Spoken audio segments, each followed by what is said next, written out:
La senadora de la Democracia Cristiana, Jasna Proboste, anunció una serie de indicaciones al proyecto que modifica el sistema de admisión escolar, cuyo proceso, recordemos, se inició ayer con más de 34.000 postulaciones en la zona norte del país. Vamos a hablar de este y otros temas. Para eso ya nos acompaña a esta hora desde el Congreso justamente la senadora Jasna Proboste. Senadora, ¿cómo está? Muy buenas noches.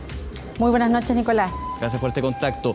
A ver, la ministra Cubillos garantizó que el sistema de admisión escolar, el SAE, va a resultar sin ningún problema. ¿Usted no confía en eso? Bueno, mire, lo que nosotros hemos señalado es que el Ministerio ha dejado de hacer una tarea que es fundamental, que es apoyar, orientar a las familias en este proceso que es nuevo en la región metropolitana. Nosotros vamos a estar siempre disponibles a escuchar, a dialogar. De hecho, cuando el ministro Varela el año pasado, el exministro de Educación, nos pidió que apoyáramos la tramitación de una ley para postergar la puesta en marcha del Sistema Único de Admisión en la región metropolitana. Estuvimos de acuerdo, escuchamos sus argumentos y apoyamos esta iniciativa, manteniendo siempre que es un pilar fundamental la información a las familias. Durante la tramitación de este proyecto de admisión justa que presentó el gobierno, recordemos que ellos lo dividieron en dos proyectos, uno en la Cámara y otro en el Senado, lo que se señaló por parte de todos los investigadores, los expertos en materia educacional, era que para que el SAE, el Sistema Único de Admisión, fuera exitoso, un pilar fundamental era la información a las familias, era cómo se comunica adecuadamente, cómo se prepara a las familias para este proceso que es nuevo. Y hemos visto cómo la ministra ha anunciado que su campaña comunicacional va a comenzar justo el día 19, el día que se abre la plataforma. Entonces uno dice, bueno, ¿y qué información han tenido la familia? ¿Cómo se le invita a reflexionar adecuadamente respecto de este proceso que, insisto, es una realidad para ellos nuevo? ¿Cómo se incorpora el componente de la racionalidad en la postulación? ¿Cómo se acompaña para que las familias que van a postular a sus hijos en estos niveles pongan atención en aquellos establecimientos que son altamente demandados y tienen un cupo muy pequeño? Todo eso forma parte del proceso y, como lo han señalado los propios investigadores, la información juega un rol muy importante para eliminar las barreras en materia de desigualdad de oportunidades. Y lo que hemos visto es que con esta actitud del Ministerio de entregar panfletos, de distorsionar, de postergar esta campaña comunicacional justo el día en que se comienza el proceso de postulación, lo que se hace es profundizar las desigualdades en el sistema escolar. Claro, la información es clave y justamente hay varios que han criticado justamente eso, que realizar una campaña de difusión cuando va a comenzar este sistema evidentemente complica aún más las cosas. Ya de hecho se han detectado una serie de errores comunes que podrían tener los padres con este sistema digital. En ese punto... Así es, y lo han dicho los alcaldes también. Sí, claro. La agrupación de alcaldes de la región metropolitana la semana pasada convocaron de manera conjunta un punto de prensa denunciando esta situación, que no había información, que no había trabajo con la familia. Nicolás, mire, este es un proceso gradual que comenzó hace ya varios años en una región, que fue en la región de Magallanes. Siempre este proceso fue muy acompañado con las familias. El proceso comunicacional es vital, porque tiene que ver con apoyar a las familias a un proceso que es nuevo y desconocido para muchos de ellos. En ese punto, ¿cree usted, senadora, que las batallas del Ministerio de Educación en el Congreso, por ejemplo, admisión justa, usted lo mencionaba, de alguna manera pusieron en segundo plano un tema tan relevante como la difusión, la información de este sistema tan importante justamente para los padres? O sea, mire, no puede ser la excusa del trabajo parlamentario porque prácticamente a la ministra por acá, por la comisión, no se aparece. Claro, en términos comunicacionales de lo que se criticó justamente de la ministra Cubillos. Bueno, lo que nosotros creemos en que siempre hay que estar disponible en el Parlamento de hacer mejoras en la legislación, y eso por parte nuestra no ha quedado ninguna duda. De hecho, nosotros mismos presentamos el año pasado, conocidos los primeros resultados del Sistema Único de Admisión, mejoras que en nuestra opinión eran importantes en el sistema. Algunas de ellas tuvieron acogida, otras no. Nos llama mucho la atención que hoy día se ponga tanto hincapié en el proyecto educativo, cuando nosotros planteamos nuestras indicaciones en noviembre del año 2018 de introducir mejoras al Sistema Único de Admisión con una mayor adhesión al proyecto educativo, de manera de que se incorporara como prioridad a los exalumnos, de manera de que en muchos casos, dadas las bajas tasas de natalidad, no hay hermanos que estudien en el mismo colegio, pero sí exalumnos que quieren que sus hijos estudien en esos colegios. ¿Qué más adhesión a ese proyecto educativo? Todos los parlamentarios de gobierno estuvieron en contra de nuestra iniciativa. Entonces, nos llama profundamente la atención. Pareciera que hoy día esto es más un espacio comunicacional que ocuparse de verdad en los problemas que enfrenta el sistema escolar.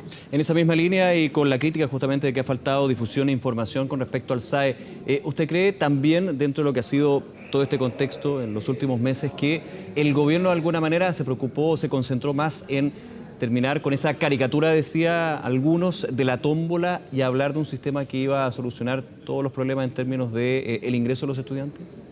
Yo creo que acá el gobierno ha estado ocupado en una contrarreforma, más que en hacer bien su tarea.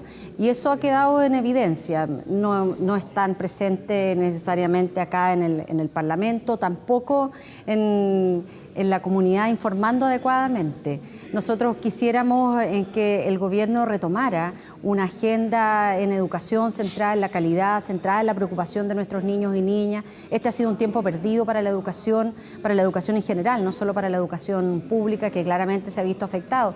Yo vivo en una región en donde tuvimos a un servicio local sin jefatura durante 5 o 6 meses, con serios impactos. Y por lo tanto aquí no ha habido un interés y una preocupación genuina por abordar los problemas de educación, de poner a la calidad en el centro del interés. Es más, nosotros vemos cómo se quiere seguir postergando tareas de calidad que son importantes. La gran propuesta en temas de educación superior es postergar la puesta en marcha de los procesos de acreditación. Cuando uno dice, si hoy día lo que debemos ser capaces de garantizarle calidad a las familias que hacen un esfuerzo tan importante porque sus hijos lleguen a la educación superior.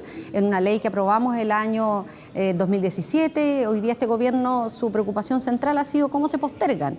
Y se postergan porque no tuvieron a tiempo los perfiles para completar la Comisión Nacional de Educación, se posterga porque no tienen listos los estándares. Entonces, claro, todo eso repercute en ir postergando las tareas en calidad de la educación.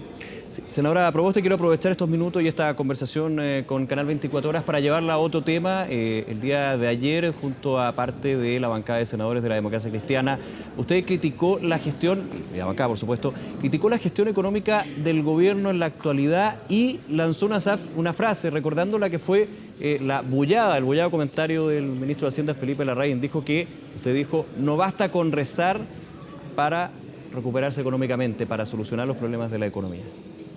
Bueno, esta es una situación muy dramática que viven tantas familias. El desempleo se ha disparado. En la región de Atacama que yo represento tenemos el más alto desempleo a nivel de país, 9,1, sí. 10,7 en el caso de las mujeres. Y por lo tanto, para la bancada de senadores de la Democracia Cristiana, el crecimiento económico, la reactivación, debe ser parte central de nuestras preocupaciones y de nuestras atenciones. Y lo que hemos hecho en el día de ayer es manifestar nuestra preocupación, primero porque todas las expectativas y las promesas que este gobierno hizo en materia económica no se han cumplido. Él le ofreció al país tiempos mejores, más crecimiento, más empleo y ninguna de esas promesas se han hecho realidad en más de 17 meses de gestión. Muy por el contrario, el IMASEC de ahora fue del 1,7, muy lejano al 3,8 que se había anunciado en enero de este año por parte de las autoridades económicas. El crecimiento, todos los días tenemos señales de bajar estas expectativas de crecimiento. Claro, yo vivo en una región en donde la pequeña minería es muy importante, el precio se desploma. El gobierno ha apuntado a que efectivamente se ha crecido poco, pero se ha crecido más de lo que sucedió el gobierno anterior, en la administración de Michelle Bachelet. Este fue el gobierno que prometió que íbamos a tener un crecimiento cercano al 4% y ya estamos muy lejos de aquello. Pero además, Nicolás, lo que nosotros hemos planteado también como bancada es que el gobierno no está utilizando las herramientas que la propia ley, por ejemplo, de responsabilidad fiscal le otorga, en donde permite activar con recursos del Tesoro Público o de la región cuando los programas de desempleo, cuando las cifras y las estadísticas superen el 10%. En el caso de Atacama estamos en un 10,7% de desempleo en mujeres. Entonces, cuando nosotros vemos que se retrasan los pagos para los proveedores en salud, cuando no se cumplen los contratos que pequeñas empresas tienen en regiones con el Ministerio de Obras Públicas, cuando aquí se ha decidido arbitrariamente paralizar obras en materia de infraestructura de primera infancia, salas cunas, jardines infantiles, el Estado está contribuyendo a profundizar una crisis mayor en el sector empresarial, particularmente en las pequeñas y en las medianas empresas que confían en el Estado. Siempre decían, mire, el Estado paga poco, pero es un buen pagador, al final paga. Claro. Hoy día esa premisa tampoco se cumple porque en algunos casos llevan años tratando de que el Estado le pague los contratos que habían suscrito con ellos en materia de obras públicas, en materia de educación, de infraestructura educativa, de salas cunas, jardines infantiles o proveedores de salud, solo por nombrar algunos. Entonces uno dice, mire, sacamos leyes como el pronto pago, que le pone exigencia y el Estado nada de eso cumple. Yo creo que esa no es la mejor contribución y lo que esperamos desde la bancada de senadores de la Democracia Cristiana es que el proyecto de presupuesto para el año 2020 también sea un presupuesto contracíclico, que tengamos una mayor inversión del Estado para activar la economía, para generar mano de obra, que es tan importante en tantos hogares que buscan empleo y no lo encuentran. Bien, senadora Yana Proboste, nuevamente muchísimas gracias por este contacto con Noticias 24, que esté muy bien. No, muchísimas gracias a ustedes, buenas noches. Hasta luego, gracias.